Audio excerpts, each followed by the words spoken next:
Yes ma'am.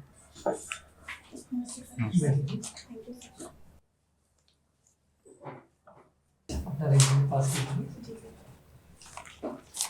तो अंजू जी, हमें ज़रा बताइए अपने बारे में कुछ। जी सर मेरा नाम अंजू गुप्ता है।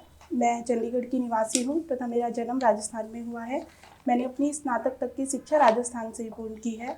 उसके बाद मैंने अपनी शिक्षा स्नातक की डिग्री महर्षि दयानंद विश्वविद्यालय रोहतक से, हरियाणा से, और जो मेरी परा स्नातक है वो मैंने हिंदी विषय से कुरुक्षेत्र विश्वविद्यालय कुरुक्षेत्र से पूर्ण की है। इसके साथ ही सर अध्यापन कार्य के साथ साथ मुझे संगीत सुनना तथा थोड़ा लेखन कार्य में रुचि है। और मेरे अंदर जो मेहनत और आत्मविश्वास का गुण है वो मुझे मेरे माता पिता से प्राप्त हुआ है। इसके साथ ही मुझे केवीएस का एक हिस्सा बनने की बहुत ज़्यादा इच्छा है। ठीक है, लेखन में आपने बोला तो क्या लिखते हो आप? सर ज़्यादा बड़े स्तर पर तो नहीं, पर मैं छोटी छोटी कविताएं लिखना पसंद करती हूँ। ठीक है, किस तरह की कविताएं? सर किसी भी विषय पर छोटी छोटी, अधिकतर बेटियों पर मुझे पसंद है लिखना। आपका जो कवि है, कौन से कवि आपका मतलब फेवरेट कवि है आपका? जी सर, वैसे तो सभी पसंद है, लेकिन कबीर को मैं ज़्यादा पढ़ना पसंद करती हूँ। कबीरदास, जी थोड़ा बताना कबीरदास के बारे में। जी सर कबीरदास जी का जन्म जो है वो 1398 ईस्वी में काशी में लहरतारा तालाब के पास हुआ था तथा इनकी मृत्यु जो है वो 1518 ईस्वी में मगहर में हुई है। इनका जो नीरू और नीमा नाम की एक दंपत्ति थी। ठीक है, कबीरदास को कहा जाता है कि वो मतलब साक्षरता नहीं थी उनके अंदर, जी मतलब सर। वो असाक्षर थे, ऐसे हाँ कुछ जी होता? सर, वो साक्षर नहीं थे बिल्कुल भी। उन्होंने खुद ने लिखा है ये बात कि मसी कागज छुयो नहीं, कलम गही नहीं हाथ। जी सर। तो फिर दोहे, वो उनके दोहे कौन लिखते थे? सर जो कबीरदास जी थे वो सिर्फ एक कवि के लिए कवि नहीं थे, वो एक समाज सुधारक थे और वो समाज को सुधारने के लिए सिर्फ उनको वाणी दिया करते थे। लेकिन उनके जो शिष्य थे धर्मदास जी, वो पढ़े लिखे थे, उन्होंने उनकी वाणी को- धर्मदास जी ने, हाँ जी, ठीक है, धर्मदास जी ने उनके लिखा है सारा। ठीक है। कुछ मैं रीतिकाल के बारे में बात करना चाहता हूँ। रीतिकाल में रीतिबद्ध, रीति मुक्त, रीति सिद्ध होता है, ये क्या क्या है? ये रीतिबद्ध क्या है ये? जी सर जो रीतिकाल की काव्य धारा है उसको उसके कवियों को 3 भागों में विभाजित किया गया है। रीतिबद्ध, रीति सिद्ध और रीति मुक्त कवि। रीतिकाल के अंदर जिन्होंने भी लक्षण ग्रंथ लिखे हैं उनको रीतिबद्ध काव्य के अंदर हम रखते हैं, रीतिबद्ध कवि कहा गया है उनको। उन्होंने लक्षण ग्रंथ लिखे हैं, साथ में उनका उदाहरण देते हुए काव्य की रचना की है। जैसे रीति मुक्त काव्य है, तो इसके प्रमुख कवि कौन कौन से आपके? जी सर, इसके प्रमुख कवि के रूप में हम 4 कवियों को लेते हैं, गणानंद, बोधा, आलम और ठाकुर। ठाकुरदास बोला जाते हैं? सर दास तो मैंने नहीं सुना, ठाकुर ही सुना है मैंने। इसको स्वच्छंद काल भी बोला जाता है, सुना आपने इसके बारे में कि स्वच्छंद काल भी बोलते हैं रीति मुक्त काल को? सर मुझे याद नहीं आ रहा इस बारे में। और रीतिबद्ध को हम लक्षण काल बोलते हैं। लक्षण काव्य बोलते हैं लक्षण काव्य। हाँ, उसको बोल सकते हैं लक्षण काव्य। उसी तरह से जो रीति सिद्ध काव्य होता है उसको हम क्या बोलते हैं? सर रीति सिद्ध का तो मुझे कुछ याद लक्षण काव्य आपको पता है, लेकिन लक्ष्य काव्य नहीं पता कि उसको लक्ष्य काव्य बोलते हैं? नहीं सर, मुझे नहीं। ठीक है। अच्छा, तो ये रीतिबद्ध जो काव्य है जिसको आप लक्षण काव्य भी बोल रहे हो, इसके कवि कौन से? एक चिंतामणि है, उसके अलावा? चिंतामणि है, केशवदास है, सेनापति है, पद्माकर है, भिखारी दास है, देव कवि हैं, ये सब। मतीराम भी है क्या इसमें? जी सर, मतीराम भी है। तो बिहारी किस में आते हैं फिर? बिहारी रीति सिद्ध कवि में आते हैं। रीति सिद्ध कवि वो होते हैं जिनको लक्षण की जो काव्य लिखने के नियम है उनका ज्ञान तो पूरा होता है, लेकिन उन्होंने उसका वर्णन नहीं किया है। अच्छा, अगर मैं रीतिकाल की प्रवृत्तियां बोलूं तो 2-3 प्रवृत्तियां बता दो, क्या क्या है? जी सर रीतिकाल के जो कवि थे वो अधिकतर अपने राजाओं के यहाँ पे रहा करते थे, मतलब आश्चर्य जाता है कि गुणगान करते थे। जी सर, तो जो उनका आदिकाल में भी गुणगान होता करते था। आदिकाल हाँ में सर, भी आदिकाल में भी है ऐसा, जो भी ठीक है। साहित्य लिखा गया है उसमें।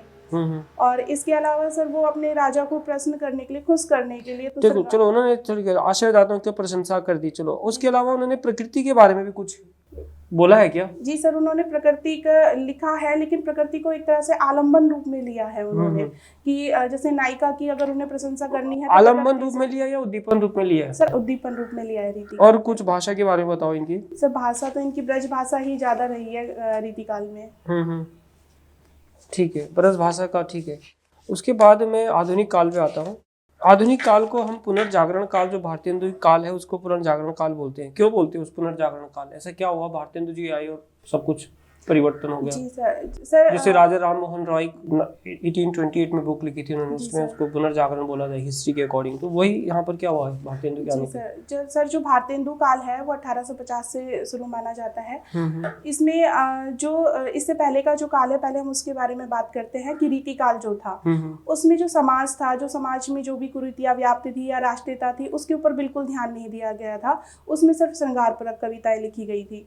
तो ऐसा माना जाता है कि उस समय ठीक है, जहाँ तक आप बोलना चाहते हो कि मतलब कुछ यहाँ पर समाज सुधारक आए। हाँ, इसलिए यहाँ पर जो भारतेंदु युग है उसमें 1857 में क्रांति हुई थी। तो उसके बाद कवियों का रुझान राष्ट्रीयता की तरफ चला गया और समाज में जो विशेष। तो फिर जागरण काल क्या होता फिर? जी सर, जागरण काल, ये तो पुनर्जागरण की बात की हमने, जागरण काल भी आया एक। सर जागरण काल हम भक्ति काल को कहते हैं। भक्ति काल जागरण काल हुआ, उसके बाद रीति काल आया, तो मानते हैं कि सो गए कवि लोग, और उसके बाद फिर उनका जागरण हुआ भारतेंदु युग में, इसलिए उसको जागरण काल का दूसरा नाम क्या है? भक्ति काल, स्वर्ण युग भी कहते हैं उसको। भक्ति काल को हिंदी साहित्य को स्वर्ण युग बोलते हैं। लेकिन सुधार काल के बारे में पता है आपको? सुधार काल, सर जागरण सुधार, जो नव जागरण काल या जागरण सुधार काल कहते हैं द्विवेदी युग को। ठीक है। आचार्य रामचंद्र शुक्ल ने एक निबंध लिखी थी बहुत ही प्रसिद्ध, क्या था उसका नाम? सर निबंध तो उन्होंने कई निबंध हैं उनके, कविता क्या है भी है, चिंतामणि भी है उनका, और इसके अलावा साहित्य का इतिहास भी लिखा है उन्होंने, हिंदी साहित्य का इतिहास 1929 में। अगर मैं बोलूं कि जो संध्या गीत एक रचना है, किसने लिखी है, तो कौन है उसके, किसने लिखी है वो? सांध्य गीत सर मुझे महादेवी वर्मा जी की है। ठीक है, महादेवी वर्मा जी ने लिखा है।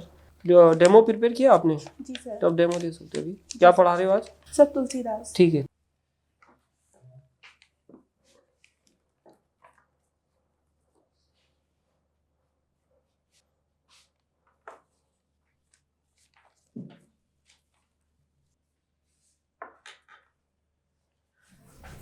सुप्रभात प्यारे विद्यार्थियों, कैसे हैं आप सभी?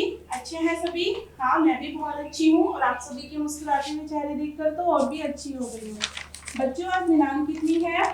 आज हमारी दिनांक है 29 अप्रैल 2023, और हमारा विषय कौन सा है? आप सभी का पसंदीदा विषय है हिंदी।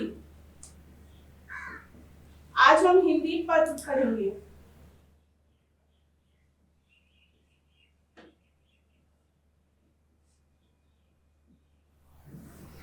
इसके साथ ही बच्चों, आपकी कक्षा कौन सी है? सभी बताएंगे। कक्षा है आपकी 12वीं। ठीक है, तो पढ़ने से पहले कुछ बातें हो जाए। अच्छा, मुझे ये बताइए, आप सभी ने रामायण के बारे में सुना है? रामायण किसने लिखी थी? रामायण पता है आपको? रामायण किसने लिखी थी? बहुत अच्छे, वाल्मीकि जी ने लिखी थी। ठीक है, और ये किस भाषा में लिखी गई थी? संस्कृत भाषा में। ठीक है, तो उसके बाद और भी बहुत सारी राम जी की कहानियां लिखी गई हैं। ठीक है, तो अवधी भाषा में भी लिखी है। किसने लिखी है, पता है किसी को? अवधी भाषा में रामायण किसने लिखी है? तुलसीदास जी ने लिखी है। रामचरितमानस आपने सुना होगा, अवधी भाषा में है रामचरितमानस। ठीक है बच्चों, तो देखिए, जो तुलसीदास जी थे उन्होंने एक तो अवधी भाषा में लिखी रामचरितमानस, और उन्होंने ब्रज भाषा में भी लिखी है रामायण। ठीक है, उसका नाम है कवितावली।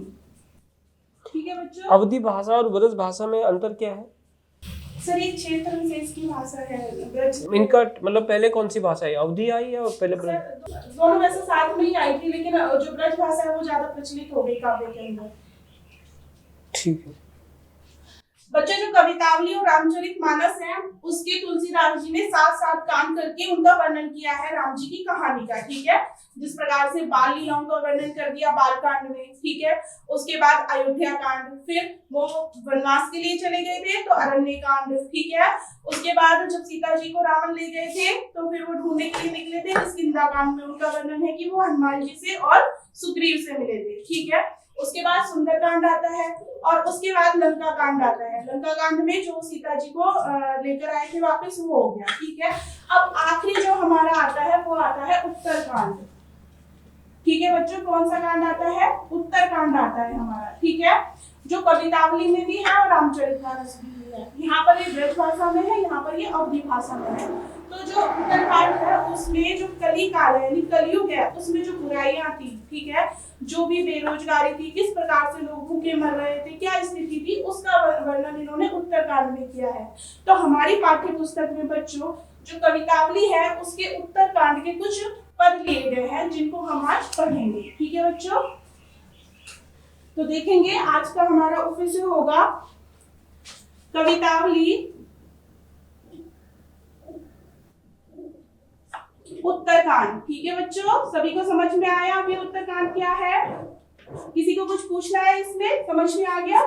ठीक है, तो देखिए सबसे पहले हम कवि परिचय देख लेते हैं।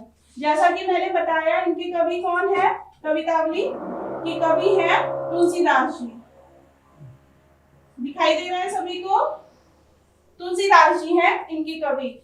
इनका जन्म हुआ था बच्चों 1532 ईस्वी में। ठीक है, और इनकी मृत्यु हुई है 1623 ईस्वी में। ठीक है बच्चों, इसके साथ ही राम भक्ति काव्य धारा के कवि हैं। ठीक है, तो कौन सी भक्ति धारा है इनकी? राम भक्ति धारा।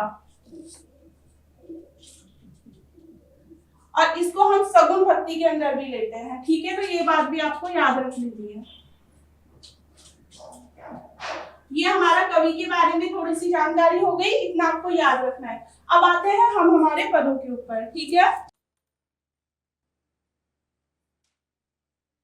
देखिए बच्चों, जैसा कि मैंने बताया इसके अंदर जो कलयुग था उसके अंदर जो बेरोजगारी थी, किस प्रकार लोग पेट भरने के लिए क्या क्या काम कर रहे थे, तुलसीदास जी ने उनका वर्णन किया है।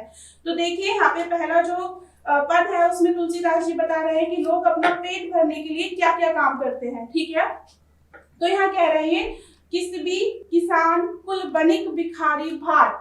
ठीक है, चाकर चपल नट चोर चार चेटकी। यहाँ पे बच्चों एक बात और बता दूं मैं आपको, पहले जब भी आपको परीक्षा में आपकी व्याख्या आएगी तो आपको संदर्भ लिखना होगा वहां पर। ठीक है, सर्वप्रथम संदर्भ लिखना है, फिर व्याख्या और फिर विशेष लिखना होता है आपको।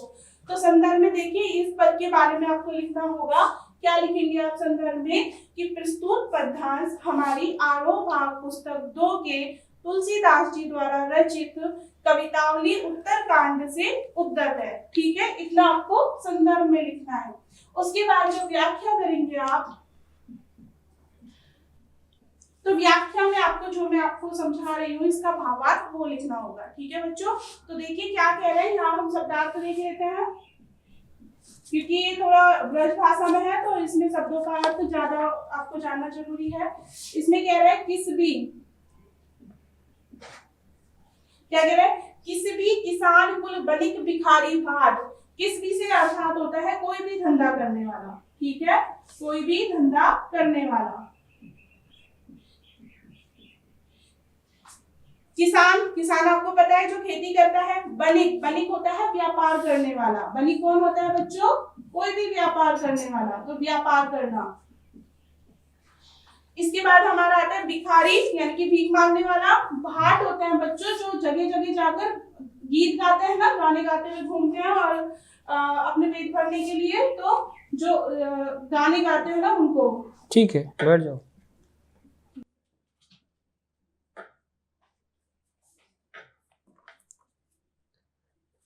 बैठो। आधुनिक काल को गद्य काल भी बोलते हैं क्या? जी सर, पहले मैं बताना चाहूँगी आधुनिक काल को गद्य काल क्यों कहते हैं हम। सर जो रीति काल तक था जो गद्य में रचनाएं हुई थी लेकिन बहुत कम हुई थी। लेकिन जैसे ही आधुनिक काल शुरू होता है उसमें गद्य के ऊपर ज्यादा ध्यान दिया गया। जैसे ही भारतेंदु हरिश्चंद्र जी आते हैं तो उन्होंने भारतेंदु हरिश्चंद्र जी का बताओगे कब तक था उनका टाइम पीरियड? जी सर, भारतेंदु हरिश्चंद्र जी का जन्म हुआ है 1850। नहीं, उनका जो भारतेंदु युग कहा जाता है जिसको, सर 1850 से 1900 तक। वैसे इसकी सभी विद्वानों ने अलग अलग समय सीमा मानी है। 1843 ईस्वी भी माना है रामचंद्र शुक्ल जी ने वो, और इसके साथ ही कुछ विद्वान इसको 1857 की क्रांति से भी जोड़ते हैं और इसलिए अलग अलग विद्वानों ने अलग अलग समय काल दिया है। द्विवेदी युग आया उसके बाद। द्विवेदी युग कब आया? द्विवेदी युग सर 1900 से 1920 तक माना जाता है। ठीक है, ये द्विवेदी युग किसके नाम से पड़ा है इसका? जी सर, जो द्विवेदी युग है वो महावीर प्रसाद द्विवेदी जी के नाम पर पड़ा है। ठीक है, और उसके बाद फिर आया छायावाद आता है। छायावाद आता है। छायावाद में फिर हमारा शुक्लोत्तर युग भी आता है। एक तो आता है यहाँ पर छायावादोत्तर, शुक्लोत्तर भी आता है। ये कौन सा युग है शुक्लोत्तर?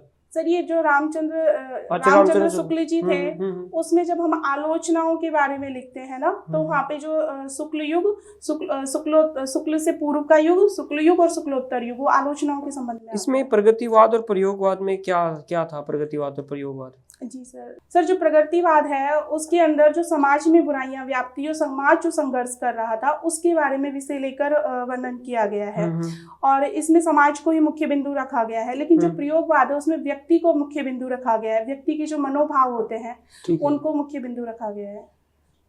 ठीक है। 11वीं और 12वीं कक्षा के स्टूडेंट्स को पढ़ाना तो एक थोड़ा सा मुश्किल टास्क होता है ना, क्योंकि इंडिसिप्लिन भी होता है, प्रॉब्लम होती है, हो सकता है टेंशन ना पे करें। तो अब दिक्कत ये है, उनको आपसे ये पूछना है कि 11वीं या 12वीं कक्षा के बच्चों को जब आप पढ़ाते हैं तो कौन सी एक पर्टिकुलर चीज आपको सबसे ज्यादा फ्रस्ट्रेट करती है, इनके बारे में गुस्सा दिलाती है, तंग करती है, कोई ऐसी चीज जो आपको सबसे बुरी लगती है इन बच्चों को? सर मुझे तो कोई चीज़ ऐसी याद नहीं आ रही है, क्योंकि 11वीं में बच्चे आ गए हैं तो 10वीं तक पढ़कर आए हैं वो बच्चे, तो उन्हें अनुशासन का भी पता होता है, क्लास में बैठने का भी पता होता है, तो ऐसी तो कोई चीज़ मुझे याद नहीं आ फिर भी रही। कोई एक चीज जो आपको फ्रस्ट्रेट करती है, सपोज आप पढ़ा रहे हो, आप बड़े मन से पढ़ाने आए, जी सर। लेकिन बच्चे कुछ ना कुछ ऐसी चीज कर रहे हैं जिससे आपका बार बार ध्यान भटक रहा है, नॉइज हो रही है, तो कोई ऐसी इन सब चीजों में से कोई एक चीज जो आपको बहुत तंग करती है, गुस्सा दिलाती है? सर मुझे नहीं लगता कोई भी ऐसी चीज़ होगी, मैं संभाल लूंगी। ओके, वही भी सर। तो आपने केवीएस क्यों ज्वाइन करना है? केवीएस जी सर। और भी काफी सारे संगठन है, काफी सारे प्राइवेट इंस्टीट्यूशंस है, कॉलेजेस है, तो केवीएस में ऐसा क्या है? सर वैसे तो मैंने और भी जगह ट्राई किया है, लेकिन जो मेरे प्रथम स्थान पर मेरे लिए जो है वो केवीएस में जाना ही है। तो अगर केवीएस में नहीं होता है तो फिर दूसरी जगह जाना मेरी मजबूरी हो सकती है, लेकिन जो कहते हैं कि एक सपना होता है केवीएस में जाने का ही है मेरा, क्योंकि वो एक केंद्रीय संस्था है सबसे पहले तो एक केंद्र की संस्था में काम करना एक बहुत ही मतलब कि एक सम्मान की बात है कि हम केंद्र की संस्था में काम कर रहे हैं।